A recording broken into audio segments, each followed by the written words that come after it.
Grab your plate of French fries. Of air fried fries. Or a Trader Jose light. I don't think we should be talking about Trader Jose light right now when we have a sponsor for this video. Ah, shit. I was trying to get to it. I actually think it's not a sponsor. We just have an affiliate 15% off code for you, and we earn money for every person who makes an order. Tell your friends it's a sponsor. But we're pitching, we're manifesting here. So Recess is a drink I started drinking a few months before we became affiliates for them. I just like it. This one has CBD in it. I was looking for like a fun replacement for alcohol, and like this shit is what capitalism has made me, and I really like CBD. Not because I really... do you feel anything from CBD? Because I don't really feel anything. No. But some people say they feel really relaxed, but I'm like, you must not... Yeah. Or do anything. I just like CBD because it's anti-inflammatory, and everything anti-inflammatory has got my vote. Do you ever feel like you need a break from the school of hard knocks? Why don't you try Recess? I love throwing back a cold strawberry rosé, mood-enhancing magnesium and adaptogen-infused sparkling water with my homies. There's also adaptogens in them. Stop it! Anyway, it does taste carbonated.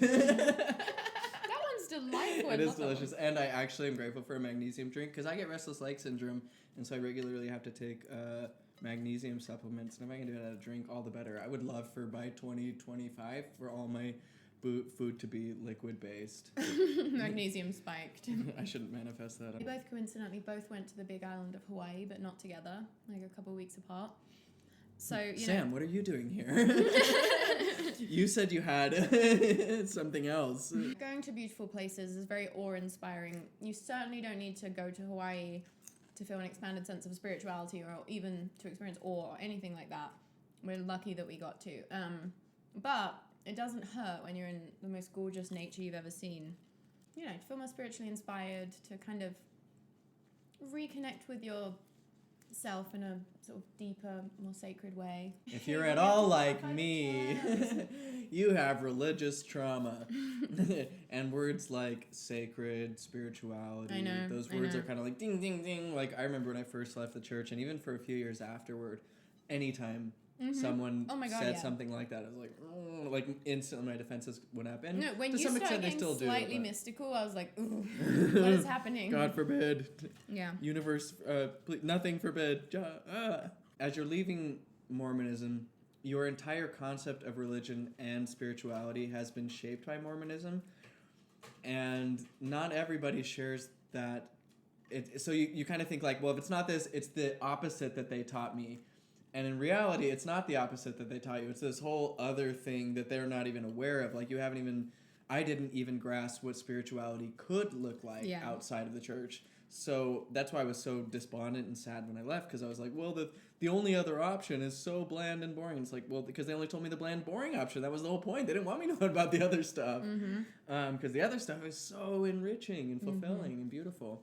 Yeah, when we say the other stuff, we're not necessarily referring to anything specific. We're just talking about, I guess when we use the word spirituality, we're talking about, this expanded sense of self, recognizing that you're bigger than these roles you've been put in throughout your life, connecting to sort of the larger reality through nature, and realizing the interconnectedness of all things. I hate defining the term. Me too. It's so annoying. There are plenty of things that don't exist that are real, right? America doesn't really exist. You can't find America in nature. It's a fiction, a collective fiction that we all share, an imaginary entity that is real to all of us who function. You have to have a passport. You have to have a social security number. Like, it's a reality, but it's not real. It's all, and to a degree, the more you try to dissect it all, it's all some level of illusion. The story you tell yourself about your life doesn't exist in reality. It exists in your imagination, and the concepts that you have of yourself and how you interface with the world around you.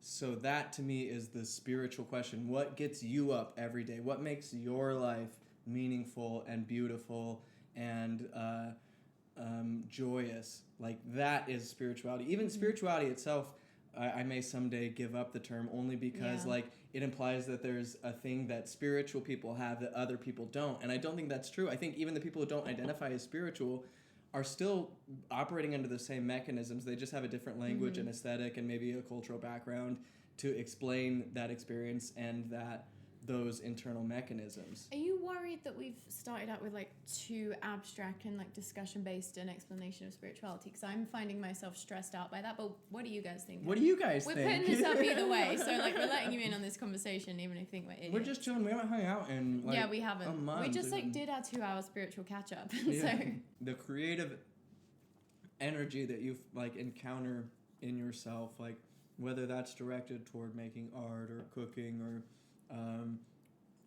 having a conversation with somebody, all of that is spiritual. It pertains to like never mind, cut this out. Let's talk about God. let's do it. Does he exist? What do you guys think? Wow, you just misgendered God. I noticed you call him Elohim, use their dead name. This is just going to be a video of us attempting to talk about spirituality. We're just your friends, maybe your parents. Just having a little sit-down convo about spirituality, you know? Having a recess and gabbing. We're not trying to get anywhere with this. We're just having... I'm going to call this Gabbing About God. Gabbing about God, wow. Okay, so God used to believe that God was this white Homo sapiens who lived in the known universe near some distant star. Who seeded this planet or made this planet out of other planets, question mark, that had dinosaurs, question mark, for reasons. That didn't, well, it's all pretty, yeah, don't start asking too many questions. It all falls apart. Anyway, no, I don't really see God that way. To me, God, like, and the word is still a little bit like, I do occasionally use the word God in certain company and certain contexts, but it's only if there's that shared understanding of what we're talking about. And I guess that's why we're talking about it now. Because it doesn't have to mean this like conscious self-identifying entity that is in personal relationship with you that like also for some reason cares about your masturbation habits. Like to me, God is just everything that is. That was the original Hebrew name for God, right? Yahweh, I am that I am. Like if it is, that's God. Everything that is. Well, I think that the reason I want to talk about this is because I think it's important. Recognizing that what you are is bigger than what you perceive to be you. Because, we have our bodies and we have this idea of how we relate to the external world. But the reality is that, like, we don't really... Welcome to Friends Undefined, where we don't define anything. And we could walk away from this relationship at any point. Goodbye. Do you want it way zoomed in like that? No, that was a mistake that I made. It was a choice I made, but not really. So one of the points that I really loved from Sam Harris, who I hadn't listened to in a few years. I know, his new Free Will episode. Yeah, it was Go great. listen to Sam Banger. Harris's new podcast episode on free will if that's a topic that interests you. He is always my favorite person to listen to on free will. So some good clarity he gave me, because I kept using the phrase like, we, act under the illusion or the perception of free will. And he really hit me in the face with this one, was like, we actually don't even have the experience of free will. It's like the reason everyone hate, people who are like, I can't meditate, my brain's just too wild, like it's spinning off. That's what you learn when you try to quiet your mind for a second. If you just try to hold nothing in your brain, you'll find that your thoughts arise spontaneously. It's not you that's churning them out. Yeah, but I understand why. I still am down with the phrase under the illusion of, because people think that they are making choices. It still is. People aren't doing the thought experiment to find out if they have the experience of free will. They just think that they do, even if, you know what I mean? Yeah, so the illusion's happening, but the experience is not. Why did it resonate with you not using that phrase that people operate under the illusion? I guess I was feeling like I experience free will even though I know it's not there. But the reality is I don't, and it gave me some clarity. Oh, that, right. Yeah. Like, oh yeah, I actually don't experience that, only like the illusion that I do. Yeah, totally. Like, I just experience it as sort of like this overarching concept, but there's never a moment where I'm like, yes, free will, my old friend. I feel like I've talked about all of this so many times before and I'm like a broken record. How do you think the classics feel? They all do the same shtick over I and over. know, That's you what have to play learn. the same songs. Yeah, you until do you your whole die. goddamn life. Celine Dion, My Heart Will Go On, every concert, 40 years. Well, this recess sure is chilling me out. Thank God it has so much magnesium and CBD. Okay, you know who needs to... I either need to find the drugs that they're on or they need to chill the fuck out, is whoever is writing the ad copy for, like, the... spiritual / enviro-friendly soaps like Dr. Bronner. And Oh that my God, one, Dr. like, Bronner. yeah, Dr. Bronner, and I just But found a another lot of one that's those companies, yeah, exactly. They're like, this soap is blessed by God themselves. Yeah, Like, no. like, The what? savior complexes in vegan brands is mind-blowing. Like, and it's annoying because it's all the products I want come with this douchey copywriting that I hate. But every now and then you get a good one. Like GT Dave, I'm like, he's a little bit up to the line. Yeah. Like, I would tone it down a bit. I'm like, take it down a few shades and I think you're perfect. Yeah, love the exactly. inspirational quote, love the little words of enlightenment. But like, chill out on like the savior complex. Yes. Like, we've all seen your house on YouTube. You're Yes. fooling no one. I Anyway, appreciate the vibe you're bringing, but don't take yourself so seriously. love in the process. energy. Gonna keep being a huge fan. Yeah. Yeah. I'll keep drinking Synergy till the day I stop. Oh my God, I didn't put lip gloss on for this video. I'm humiliated. Wow, what will the internet have to say about this? You know who's copy? Now that we're on to ad copy, you get two copywriters together, and this is what you get. Two ad guys. Just a couple of ad guys. I know we kind of talked about this on Instagram, but the Oatly. Oh, yeah. Insane! Who was doing Oh that my God. copywriting? Okay, Oatly, the oat milk. This is just what this is. This is gonna be a stream of consciousness, I know, because the comedy's better. Oatly, the oat milk brand, big fan. They did this thing on their packaging where the employees, aka the marketing team, or product marketing team, did this like tribute to their CEO, where they were just like, they were just circle jerking off the CEO. I guarantee you it wasn't a tribute that they were like, we should do this because we love him. It was some dickhead. See, maybe, but I kind of could imagine a marketing team coming up with that. Yeah, maybe. It felt grim to me, but also hilarious. I'm just imagining this authoritarian Oatly CEO. I mean, like... He's like, you will worship me. I mean, that's when I worked for some CEOs like that. You did, yeah. Yeah, who were just like, oh God, you don't have a degree in business or marketing or anything. You just like inherited this company from your dad and got like, yeah, who knows. Anyway. Is this working? Yeah. That copy there's another, I think the Bezos brand milk. What's that one? It's Amazon? like, I want to do an ad for Wait, it. Jeff It's like, Bezos has milk? oat milk, yeah. At Whole Foods. Oh. Just the Whole Foods Oh. brand. I call it, it's all like Bezos. I love chips. how I was like horrified that I might have been accidentally buying Jeff Bezos' oat milk and then like, oh wait, he owns Whole Foods. He owns Whole Foods, yeah. Yeah, I'm Bezos bitch sometimes. Yeah. But yeah, like it's called something so sterile, like non-dairy oat-based beverage. Yeah. So I want to do like a commercial with kids, like, I want my non-dairy oat-based beverage, please. Maybe a TikTok. I just need to find some children who are willing to be in a TikTok video. If anyone has access to any child actors. And I know what you're thinking. We could do it ourselves, but we've been out of the business. Can we just pause really quick to admire how cute Banksy looks when his head is actually lined up with that Should we cat treat them to a behind Yeah. the scenes? Oh my God, we're breaking the fourth wall. Oh, Shit. Oh shit, how am I going to get down there? We'll start with Bernie, he's here. I can't lower the tripod for this. No, oh Jesus. This is a nightmare. This is a nightmare. I'm so sorry. To all of our patrons, Enjoy you're turning hearing your an apology for phone. me in writing. I got on Patreon the other day, responded to some messages. Hell yeah. Business bitch. Yeah, you know. Slay queen. Do you know about the word cheugy? Cheugy? It's a new I wish I word. didn't. Oh, you do? No. Oh yeah, I hate the word ugly.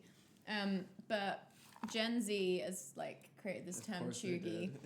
Yeah, but yeah. What is it?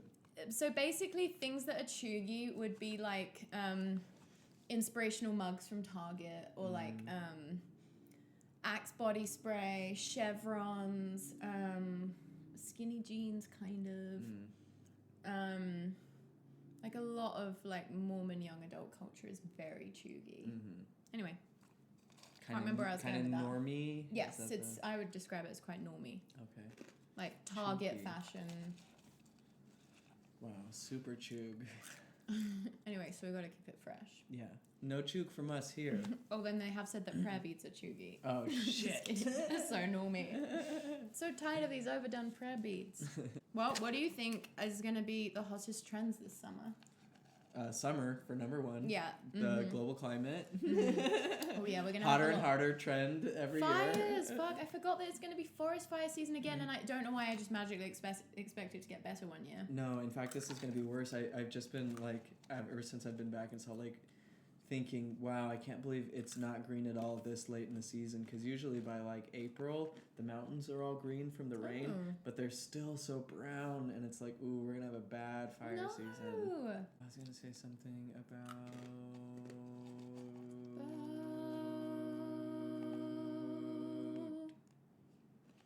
love. P. Diddy changed his name to Love.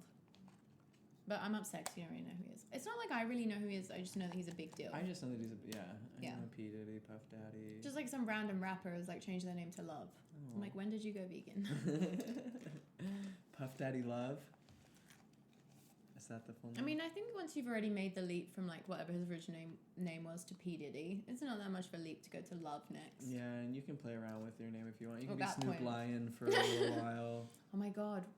You don't think Kanye would do a name change at one point, do you? I bet he... I'm surprised he hasn't. Well, actually, maybe not, just because the brand recognition is so important. Kind of like, Trump's made his name his whole I don't know shtick. with him. If he, I don't know, if for some reason he felt like he needed to have a rebirth and a he could do it for he could. But his psyche probably wouldn't give him the experience that made him want a rebirth, because his psyche knows that it makes more sense for him to stay that because of the brand. Exactly. Or he'd have to get into enough trouble like Osho and change his name as like, okay, we gotta...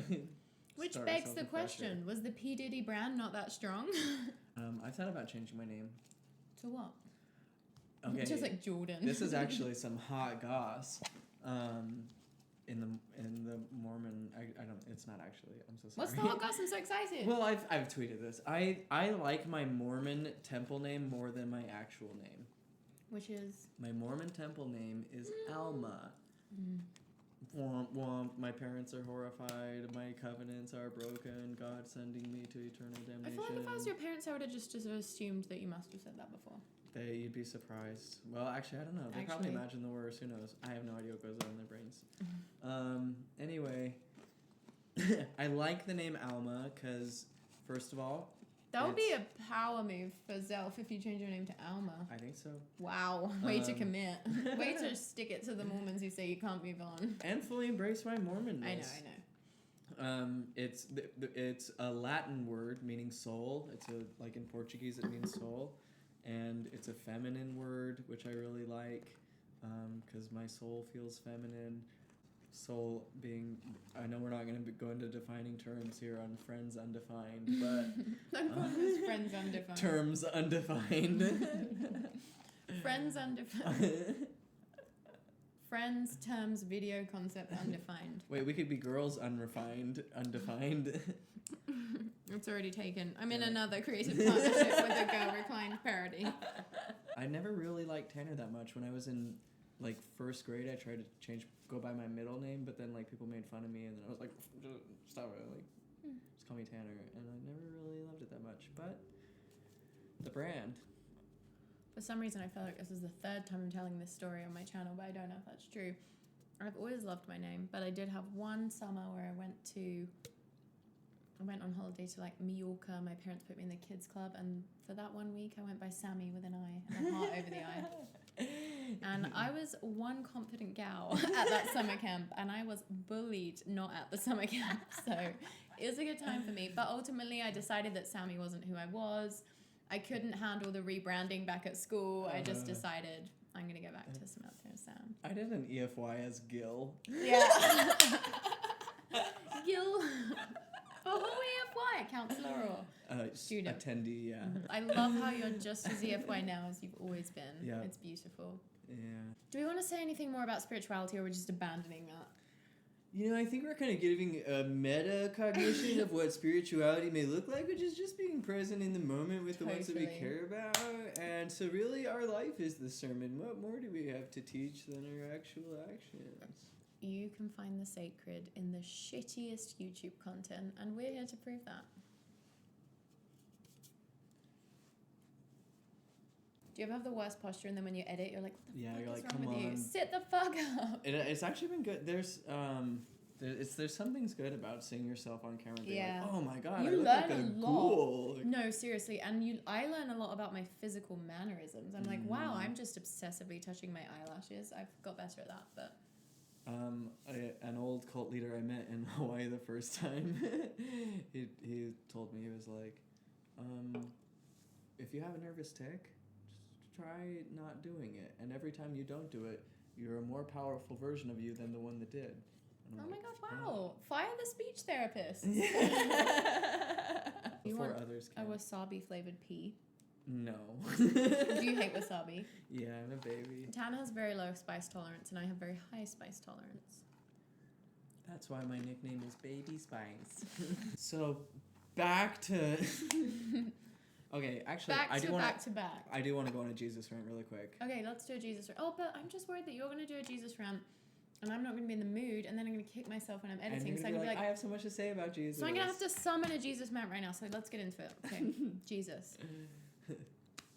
Okay, so it just bothers me to no end that Christianity pretends to own Jesus and to think that Jesus is confined to the Bible. Christianity's like clinging to the Bible to me is like the most massive rejection of a true and living faith that I can imagine. It's so cringe. Because if you haven't seen our video, I did a video a while back about why I don't believe the Bible, just going through some of like the factual, logistical issues with the Bible as like not being a super credible historical document. It doesn't mean it doesn't have value. Like I read things like the Bhagavad Gita or some of the really old ancient myths or poetry or whatever, and I can be like, wow, a human heart yearning to connect with the divine. That is beautiful. And there's so many lessons that come from that. So many teachings of Jesus that I'm like, yes, that's so beautiful. He really contributed to the global conversation about what it means to be an ethical human. Awesome.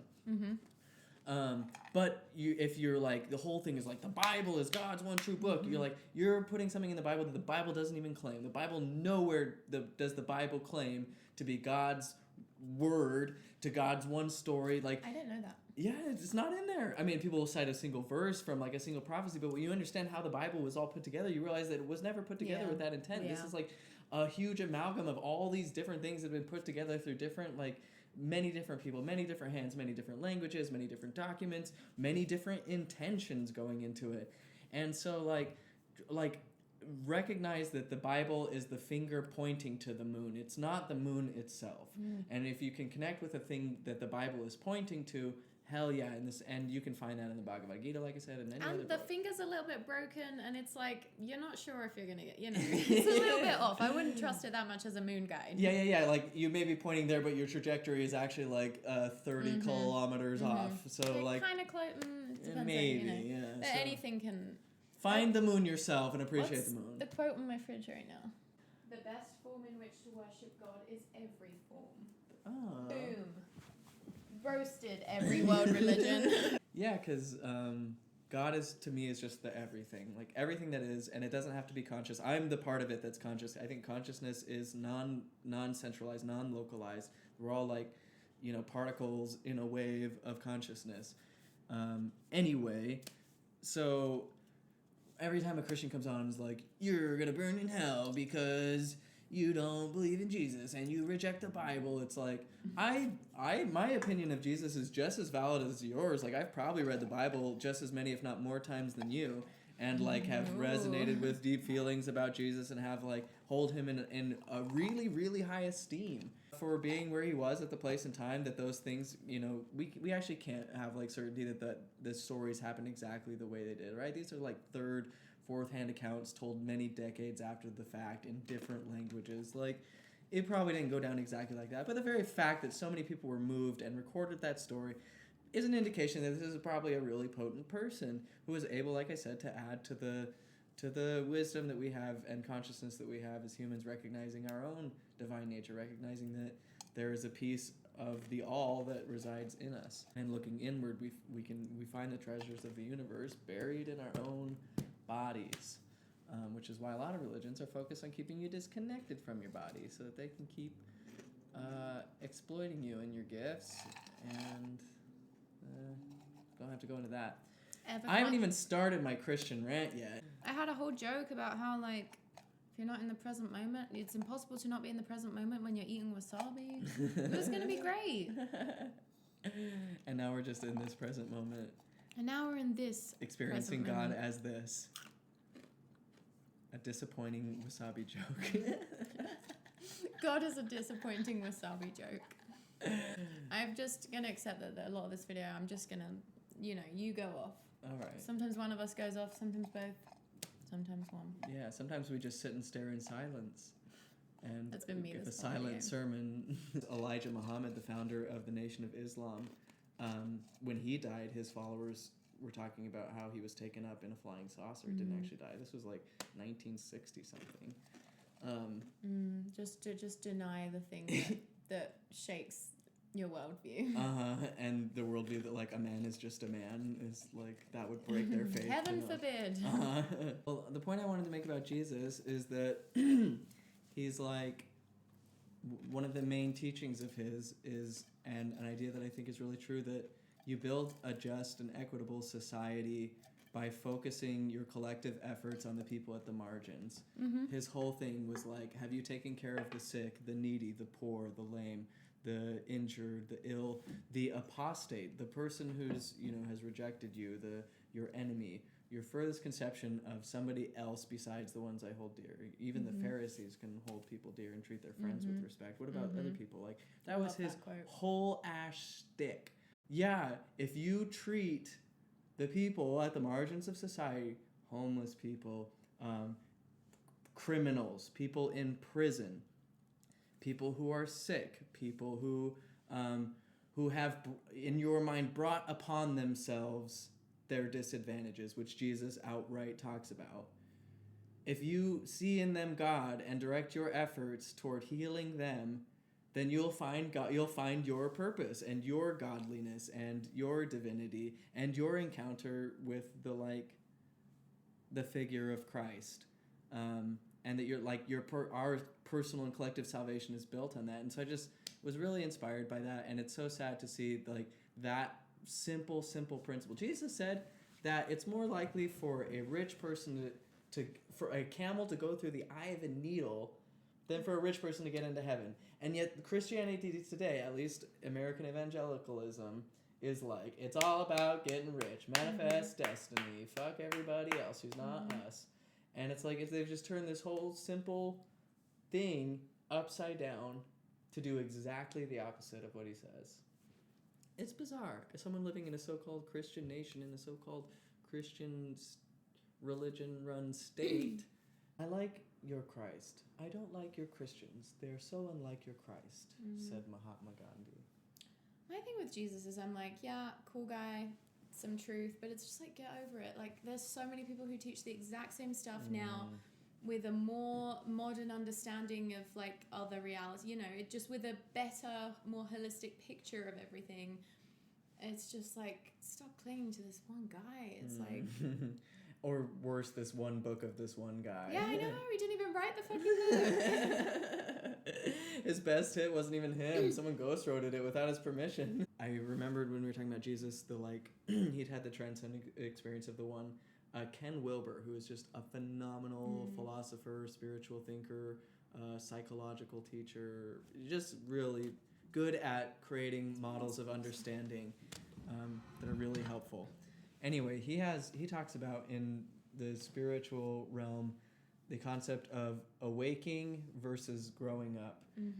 That is to say, awakening to the all, to the idea that you're not just your ego, which most people, I don't think, or a lot of people, it's hard to conceptualize that unless you've experienced. I think actually people being have out of your ego. like moments of non-ego and sort of like brief glimpses of it, and I think there are certain ideas that sometimes manage to percolate into the culture that are quite like non-ego-y. Yeah, You know what I'm saying? yeah. And but then there's a degree of growing up, a context, the context through which that experience is understood. Mm-hmm. So, for instance, a person can have the enlightenment experience, the aha moment of everything is God and I am God, and I am therefore Jesus, like the one God. Mm-hmm. Whereas someone, the number of people that have done that, it's infuriating. yes, because they've awakened, but they haven't grown up, and I've grown up. I'm not sure that I love the term because like everyone's just where they are at, and so Jesus very well could have interpreted his experience in the context of his cultural understandings and where humanity was at in that place Jesus and is time. like, I am Mike from Minnesota.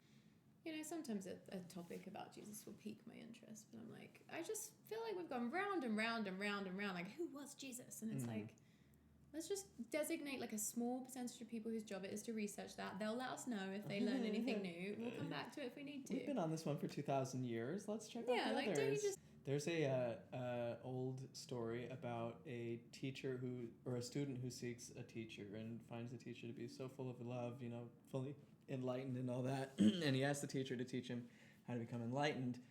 And the teacher says, "Why do you ask me? You go figure it out for yourself." And the student keeps coming back and coming back and coming back. Yeah, exactly. Literally this. And every spiritual story is like, I went to a teacher. He told me nothing. I was infuriated but determined. Yeah.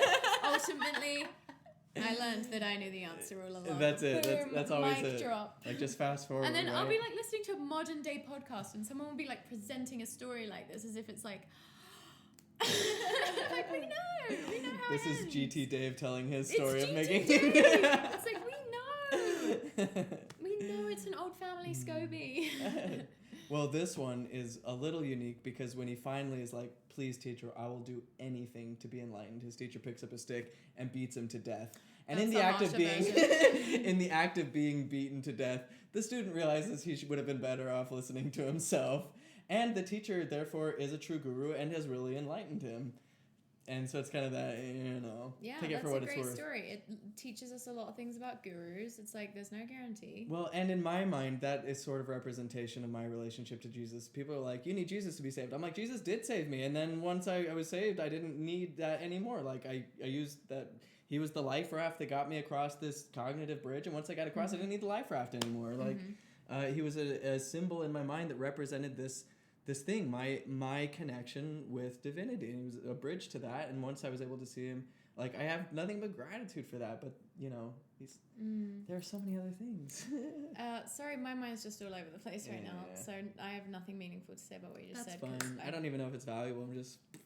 It's definitely, everything you say is like, also everything you're such a brilliant speaker because I will say, like, you need to access the marginalized people in society. Might give like a couple of examples, but you do like a list and it's like, oh my god, the picture is being painted. Like, you're such a natural storyteller. Oh. Because you don't just say, I kind of try and say like the bare minimum to get the point across, but you're much more poetic and much more like scene painty. Just something I noticed. Thank you. Yeah. That's sweet. What was I gonna say? Oh yeah, a lot of like the inspiring, like cheeky guru stories, if they like actually happen today, would be like, that's spiritually abusive. Yeah, get out of there. And that's not cool. That's my shtick, is like, hey, don't listen to gurus. They're probably you're that's better kind of off. what this is That's all what they're about. trying to tell you, and you're not believing it. And so they're like, okay, I'll have sex with all of them instead. And that is why our video on spirituality has turned into this. Because no gurus, okay? Yeah. This is us beating you with sticks. We refuse. We're just gonna eat fries and shoot the shit. And support us on Patreon. All right. Well, what I was gonna say is that pain and joy are like I said, two polar poles of the same indivisible whole. When, say, you get into a relationship that's really, well, you start off in isolation, sad, lonely, and that's painful. But in that is the seed that will be your joy once you find a partnership that's happy and fulfilling for you, because you have that whole contrast of loneliness and things that is the joy is being like, wow, I used to be so sad and here I am happy.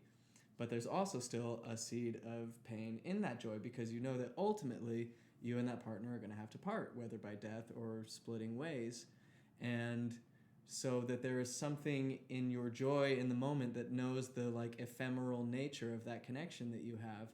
And that's what makes it so valuable. You realize that everything you have is just this shimmering, passing thing. And so to just be present for it and to fully feel it and experience it is what gives it meaning and value.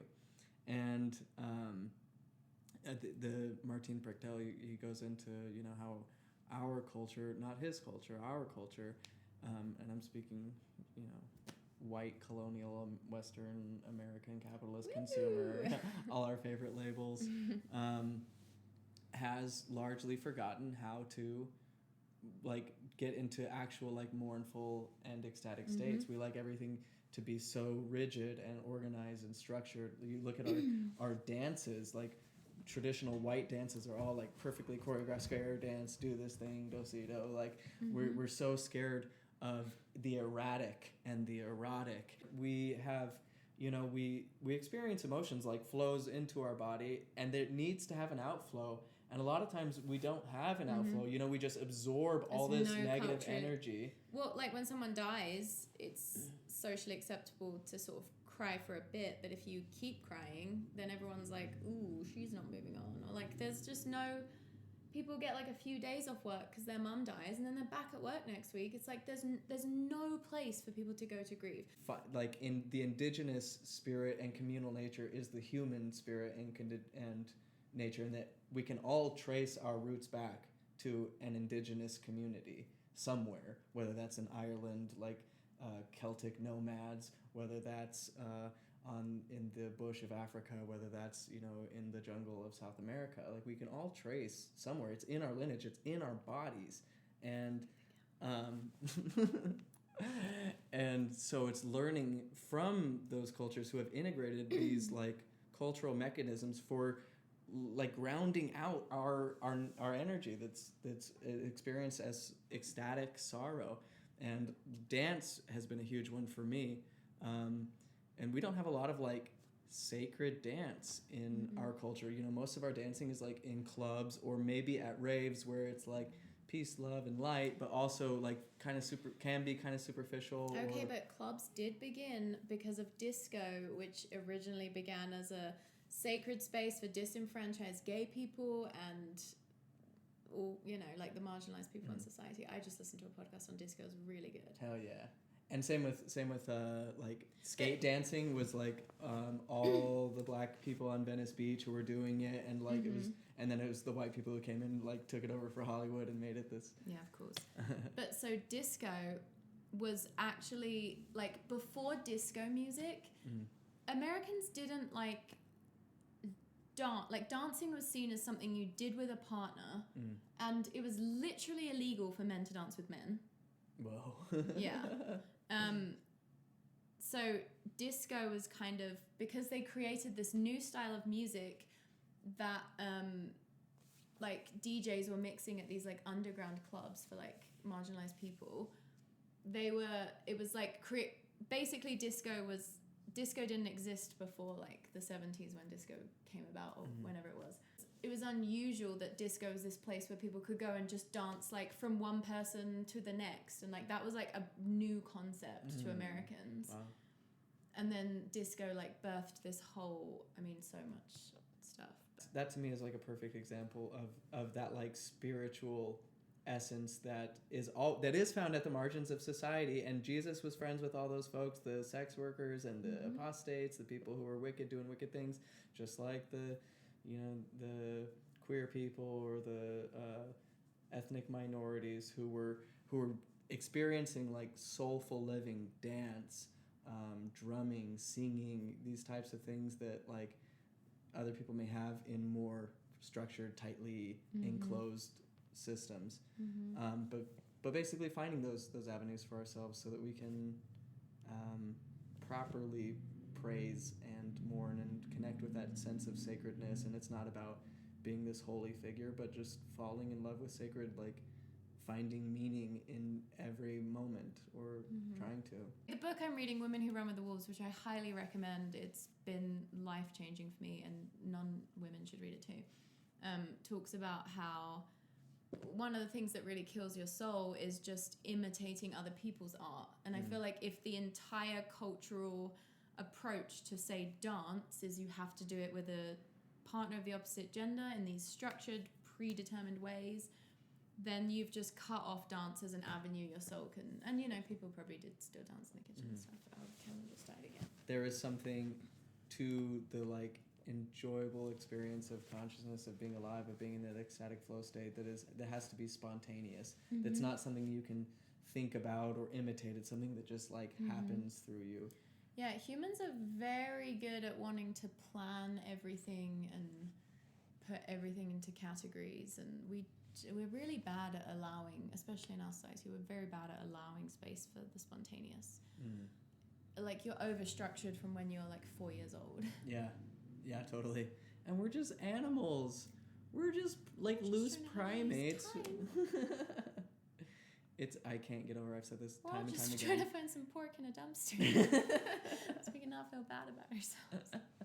Yeah, just You've been crazy. thinking about what for just that we're primates that live in a world that's run by people who like are trying to pretend we're not primates. Like, so just true. I think about that constantly. Yeah, it's so nuts. Yeah, It's like that's nuts. if we can't even begin there, then. And that's all we have to say about that. Psst. Phooey. Is this enough? It's never enough. Well, maybe people will be like, "Oh my God, this is so like inspiring. How real this was." This was a true test of my spirituality. Here we are, authentic, raw. Sponsored by Recess. Almost.